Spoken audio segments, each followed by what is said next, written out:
नमस्कार, आप देख रहे हैं क्लीन न्यूज यूपी और मैं हूं आपके साथ नेहा परिहार। वक्त हो चला है उत्तर प्रदेश की कुछ खास खबरों का। सभी खबरों से अपडेटेड रहने के लिए वीडियो को अंत तक जरूर देखें। यूपी की सियासत में दौड़ा फ्री बिजली का करंट। अखिलेश के वादे पर सीएम योगी ने उठाए सवाल। यूपी चुनाव में अब चुनावी वादों और तोहफों पर वार पलटवार हो रहा है, जहां समाजवादी पार्टी के अध्यक्ष अखिलेश यादव ने 300 यूनिट बिजली मुफ्त देने का ऐलान किया है। इस प्रदेश के मुखिया योगी आदित्यनाथ ने भी इस पर पलटवार किया है। अखिलेश यादव ने अपने चुनावी अभियान में मुफ्त बिजली के वादे का स्विच ऑन किया तो असर बीजेपी के खेमे में भी हुआ है। रामपुर में सभा कर रहे योगी ने पलटवार का करंट अखिलेश को भी दिया है। अखिलेश यादव ने ट्वीट किया है, नव वर्ष की हार्दिक बधाई और शुभकामनाएं। अब 2022 में न्यू यूपी में नई रोशनी से नया साल होगा।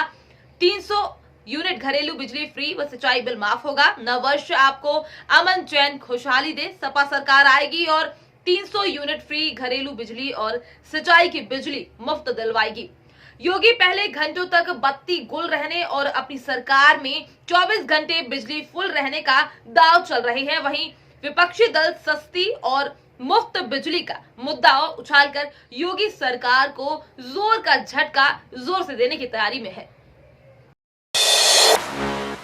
असदुद्दीन ओवैसी का तंज, बोले योगी राज का मतलब रिश्वत, आतंक, जातिवाद। उत्तर प्रदेश विधानसभा चुनाव को लेकर सियासी सरगर्मियां तेज हो गई हैं। शनिवार को बेहट विधानसभा में एआईएमआईएम ने शोषित वंचित समाज सम्मेलन का आयोजन किया। केंद्र सरकार और प्रधानमंत्री नरेंद्र मोदी पर हमेशा ही पलटवार करने वाले एआईएमआई के अध्यक्ष असदुद्दीन ओवैसी ने यहां एक बार फिर से ऐसा ही किया है।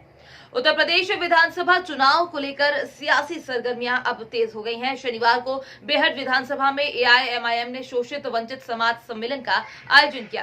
केंद्र सरकार और प्रधानमंत्री नरेंद्र मोदी पर हमेशा ही हमलावर रहने वाले एआईएमआईएम के अध्यक्ष असदुद्दीन ओवैसी ने यहां एक बार फिर ऐसा ही किया है। उन्होंने अपने ट्विटर पर इस रैली का एक वीडियो शेयर किया है, जिसमें वे कह रहे हैं कि मोदी के 3 यार हैं, ड्रामा, फसाद, अत्याचार और योगी राज का मतलब है रिश्वत, आतंक, जातिवाद। ओवैसी ने सहारनपुर की रैली में ये बातें कही। इसके अलावा कालीचरण के बयान को लेकर उन्होंने कहा कि जो लोग मुझे मौका परस्त कहते हैं, उनसे मैं सवाल करना चाहता हूं कि हरिद्वार में धर्म संसद में मुसलमानों के खिलाफ बात की जाती है, लेकिन अभी तक किसी की कोई गिरफ्तारी नहीं हुई है। जब मुसलमानों का कत्लेआम की बात की जाती है, तब धर्म संसद के लोगों के खिलाफ कोई कार्यवाही नहीं होती है। उन्होंने कहा कि ये वो भारत नहीं है जिसको हमने अपने खून से आजाद किया था। भारत सबका है, लेकिन भाजपा इस मुल्क को सिर्फ एक मजहब से जोड़कर मानती है। खुशखबरी, साल के पहले ही दिन योगी सरकार ने दिया सचिवालय भत्ता बहाली का तोहफा। सचिवालय भत्ता बहाली के लिए आंदोलित सचिवालय श्रमिकों को प्रदेश सरकार ने 2022 के पहले ही दिन खुश कर दिया है। कैबिनेट ने सचिवालय भत्ता बहाली पर मुहर लगा दी है। सरकार के इस फैसले से करीब 10,000 श्रमिकों को 650 से 2,000 रुपए तक प्रतिमाह सचिवालय भत्ता के रूप में मिलेगा। बताया जाता है कि कैबिनेट के फैसले के बाद पिंक नोट वित्त विभाग को भेजी गई है। सचिवालय भत्ता बहाली का लाभ उत्तर प्रदेश सचिवालय, विधानसभा सचिवालय, विधान परिषद सचिवालय, राज्यपाल सचिवालय, उच्च न्यायालय, महाधिवक्ता कार्यालय, राजस्व परिषद, लोक सेवा आयोग, लोकायुक्त कार्यालय के श्रमिकों को मिलेगा। विशेष सचिव स्तर तक के अधिकारियों को इस भत्ते का लाभ मिलेगा। गौरतलब है कि कोरोना के कारण अप्रैल 2020 में प्रदेश सरकार ने पहले इस भत्ते को बंद किया, फिर बाद में इसे समाप्त कर दिया गया था। सचिवालय भत्ते को समाप्त करने का आधार उस समय उत्तराखंड सचिवालय में सचिवालय भत्ता नहीं दिए जाने का आधार बनाया गया था। बाद में जब सचिवालय कार्मिकों ने उत्तराखंड पता किया तो वहां पर सचिवालय भत्ता अनवरत दिए जाने की जानकारी हुई, जिसके बाद सचिवालय के कर्मचारी संगठनों ने समन्वय समिति बनाकर समाप्त किए गए सचिवालय भत्ते को बहाल करने के लिए आंदोलन शुरू कर दिया। बीते 29 दिसंबर को अपर मुख्य सचिव गृह और अपर मुख्य सचिव सचिवालय प्रशासन ने समन्वय समिति से बातचीत के बाद भत्ता बहाली पर जल्द निर्णय लिए जाने का आश्वासन दिया था। सचिवालय भत्ता की बहाली पर सचिवालय संघ के अध्यक्ष यादवेंद्र मिश्र तथा समन्वय समिति के पदाधिकारियों ने इस निर्णय पर मुख्यमंत्री योगी आदित्यनाथ के प्रति आभार व्यक्त किया है। सीएम योगी ने रामपुर को दी 95.56 करोड़ की सौगात। मुख्यमंत्री योगी आदित्यनाथ ने शनिवार को रठोंडा में आयोजित कार्यक्रम में जिले को 95.56 करोड़ की रामपुर को सौगात दी। इस दौरान 5.99 करोड़ रुपए की परियोजनाओं का लोकार्पण किया जाएगा। साथ ही 89.57 करोड़ रुपए की परियोजनाओं का शिलान्यास भी किया जाएगा। मुख्यमंत्री योगी आदित्यनाथ के द्वारा शनिवार को रठौंडा में वे थे। उन्होंने विभिन्न परियोजनाओं का शिलान्यास व लोकार्पण किया। इस दौरान उन्होंने जनसभा को भी संबोधित किया। मुख्यमंत्री ने करीब 5.99 करोड़ की परियोजनाओं का लोकार्पण किया, जबकि लगभग 89.57 करोड़ की परियोजनाओं का शिलान्यास किया। योगी आदित्यनाथ ने इस दौरान सरकार की उपलब्धियों को भी गिनाया, साथ ही आगामी योजनाओं के बारे में जनता से जुड़ने का प्रयास किया। जिस महत्वपूर्ण परियोजना का शिलान्यास शनिवार को मुख्यमंत्री ने किया है, उसमें शहर में कूड़ा निस्तारण केंद्र प्रमुख रूप से शामिल है। मुख्य सचिव दुर्गा शंकर मिश्रा ने 3 दिन के अंदर छात्रवृत्ति की धनराशि छात्रों के खाते में हर हाल में भेजे जाने के निर्देश दिए हैं। वहीं राज्य में अवैध शराब पर रोक के लिए सीमावर्ती क्षेत्रों में बैरियर लगाकर सघन चेकिंग करने को कहा है। अवैध शराब के निर्माण, भंडारण और परिवहन को हर हाल में रोके जाने का सख्त निर्देश दिया है। मुख्य सचिव ने शनिवार को वीडियो कॉन्फ्रेंसिंग के दौरान मंडलायुक्त तथा जिला अधिकारियों के साथ समीक्षा बैठक की। अवैध शराब के विरुद्ध अब तक की गई कार्यवाही की सराहना की। अवैध शराब के दोषियों के खिलाफ कठोर कार्यवाही करने के भी निर्देश दिए हैं। उन्होंने ये भी कहा है कि असामाजिक व आपराधिक तत्वों तथा माफियाओं के खिलाफ सख्त कार्यवाही की जाए। उन्होंने कहा है कि विधानसभा चुनाव के लिए तैयारियां शीघ्र पूरी कर ली जाए। वरिष्ठ अधिकारी मतदान केंद्रों का सत्यापन कर ले। सत्यापन में संपर्क मार्ग, मतदान केंद्रों में टॉयलेट, पेयजल, फर्नीचर, इलेक्ट्रिसिटी आदि की व्यवस्था देखें।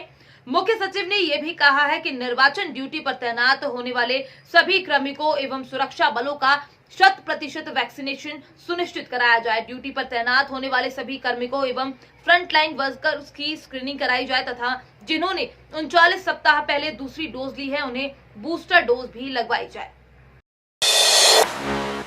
यूपी के 28 लाख सरकारी कर्मचारियों को कैशलेस इलाज का तोहफा, योगी सरकार ने शुरू की योजना। उत्तर प्रदेश की योगी आदित्यनाथ सरकार ने राज्य कर्मचारियों और पेंशनरों को कैशलेस चिकित्सा सुविधा का तोहफा दिया है। राज्य सरकार ने पंडित दीनदयाल उपाध्याय राज्य कर्मचारी कैशलेस चिकित्सा योजना शुरू की है और इसके लिए राज्य मंत्रिमंडल ने शनिवार को उत्तर प्रदेश शासकीय सेवक नियमावली 2016 में संशोधन के प्रस्ताव को मंजूरी दे दी है। राज्य सरकार के इस फैसले से करीब 28 लाख राज्य कर्मचारियों और पेंशनरों को कैशलेस इलाज की सुविधा मिलेगी। इसे योगी सरकार का बड़ा कदम माना जा रहा है, क्योंकि राज्य में चुनाव होने हैं और पिछले 1 दशक से कर्मचारी कैशलेस इलाज की मांग कर रहे थे। असल में राज्य के स्वास्थ्य विभाग ने पिछले दिनों इसके लिए शासन को प्रस्ताव भेजा था।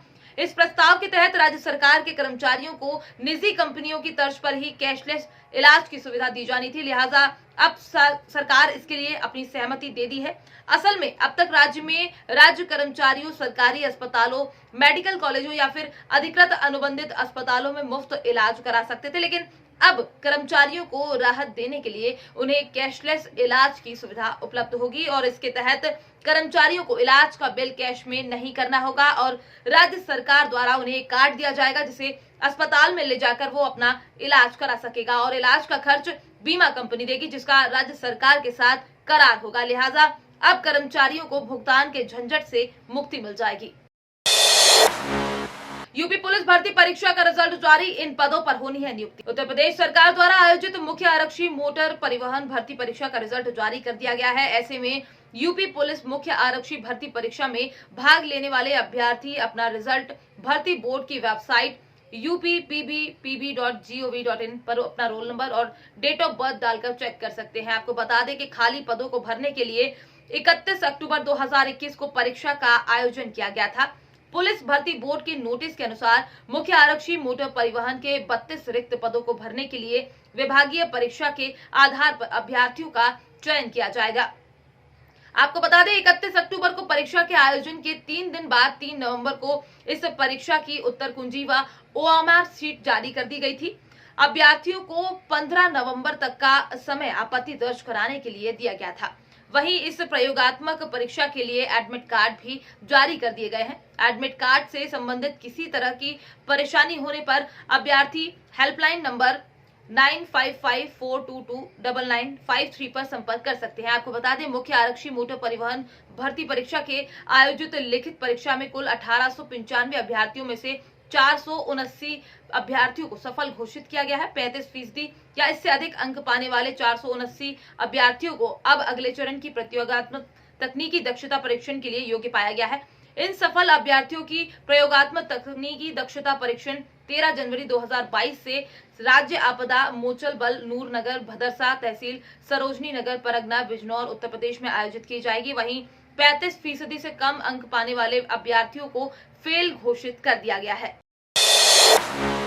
यूपी में 102 रुपए सस्ता हुआ कमर्शियल सिलेंडर, जाने रसोई गैस का रेट। यूपी में 102 रुपए सस्ता हुआ कमर्शियल सिलेंडर, जाने रसोई गैस सिलेंडर का रेट। मासिक रेट रिवीजन के बाद घरेलू रसोई गैस सिलेंडर के दामों में इस माह भी कोई बदलाव नहीं हुआ है, जबकि कमर्शियल सिलेंडर 19 किलो 102.50 रुपए सस्ता हो गया है। नव वर्ष के पहले दिन तेल कंपनियों ने उपभोक्ताओं को राहत दी है। घरेलू रसोई गैस सिलेंडर के दाम लगातार चौथे महीने में भी स्थिर हैं। इस माह घरेलू उपभोक्ताओं को सिलेंडर के लिए 937.50 रुपए ही चुकाने पड़ेंगे। अक्टूबर 2021 से घरेलू रसोई गैस सिलेंडरों के दामों में कोई परिवर्तन नहीं हुआ है। वहीं इस माह 102 रुपए घटने के बाद भी कमर्शियल सिलेंडर पर अक्टूबर से अब तक 265 रुपए का इजाफा हो चुका है। बीते माह 2193.50 रुपए वाला कमर्शियल सिलेंडर कारोबारियों को अब 2091 रुपए का पड़ेगा। 10 फरवरी तक होंगे हाई स्कूल और इंटरमीडिएट परीक्षा केंद्र। यूपी बोर्ड 2021-22 की हाई स्कूल व इंटरमीडिएट परीक्षा के केंद्र का 10 फरवरी तक निर्धारण होगा। अभी तक आखिरी तारीख 24 जनवरी थी। इस संबंध में माध्यमिक शिक्षा विभाग ने भी आदेश जारी कर दिया है। उत्तर प्रदेश के माध्यमिक स्तर के स्कूलों के 2022 के कैलेंडर में बोर्ड परीक्षा के लिए 15 दिन निर्धारित किए गए हैं। इसके अतिरिक्त कुछ दिन पहले उप मुख्यमंत्री डॉक्टर दिनेश शर्मा ने स्पष्ट किया था कि विधानसभा चुनाव के बाद में ही बोर्ड की परीक्षाएं होंगी। माना जा रहा है कि यूपी बोर्ड की हाई स्कूल व इंटरमीडिएट की जो परीक्षाएं हैं 24 अप्रैल के आसपास शुरू हो सकती हैं। योजना है कि 16 से 18 दिन में 10वीं और 12वीं दोनों की परीक्षाएं करा ली जाएंगी। वहीं प्री बोर्ड की परीक्षाएं जनवरी में होंगी। यूपी बोर्ड में प्री बोर्ड परीक्षाएं पिछले सत्र से ही अनिवार्य की गई हैं। इससे पहले स्कूल अपने स्तर से इसे कराते थे। इस बार हर लिखित परीक्षा व प्रायोगिक परीक्षा के नंबर वेबसाइट पर अपलोड किए जा रहे हैं। श्री राम शिक्षा मंदिर इंटर कॉलेज के प्रधानाचार्य राजीव तोमर ने बताया है कि परीक्षा केंद्र बनाने के लिए तैयारियां जोरों से चल रही हैं। केंद्रों का सत्यापन भी कराया जा रहा है। कोहरे और कड़कड़ाती ठंड, बारिश के भी आसार हैं। जाने लखनऊ, कानपुर, नोएडा, गाजियाबाद समेत यूपी के मौसम का हाल। नए साल के पहले दिन शनिवार को मौसम ने भी घूमने निकले लोगों का साथ दिया। सुबह हल्के कोहरे के बाद दिन में भी धूप तारी रही। इससे दिन के पारे में भी बढ़त हुई। ये 21.4 डिग्री सेल्सियस दर्ज किया गया, जबकि इससे पहले शुक्रवार रात न्यूनतम तापमान 10.7 डिग्री सेल्सियस था। लेकिन अब मौसम वैज्ञानिकों ने अगले 2 दिन तक घने कोहरे की चेतावनी जारी की है। तो 5 जनवरी से बदली बारिश के सर्दी बढ़ने के आसार जताए हैं। ओमसी स्थित आंचलिक मौसम विज्ञान केंद्र के निदेशक जेपी गुप्ता ने बताया है कि फिलहाल रविवार को मौसम में खास बदलाव नहीं होगा। सुबह कोहरा छाया रहेगा तो दिन में धूप खिलेगी। उन्होंने बताया है कि 4 जनवरी से पश्चिमी विक्षोभ सक्रिय हो रहा है। इसका असर शहर समेत कई जिलों में दिखेगा। 5 जनवरी से 7 जनवरी तक राजधानी में बादलों की आवाजाही के बीच बूंदाबांदी के आसार हैं, तो कई जिलों में मध्यम बारिश हो सकती है।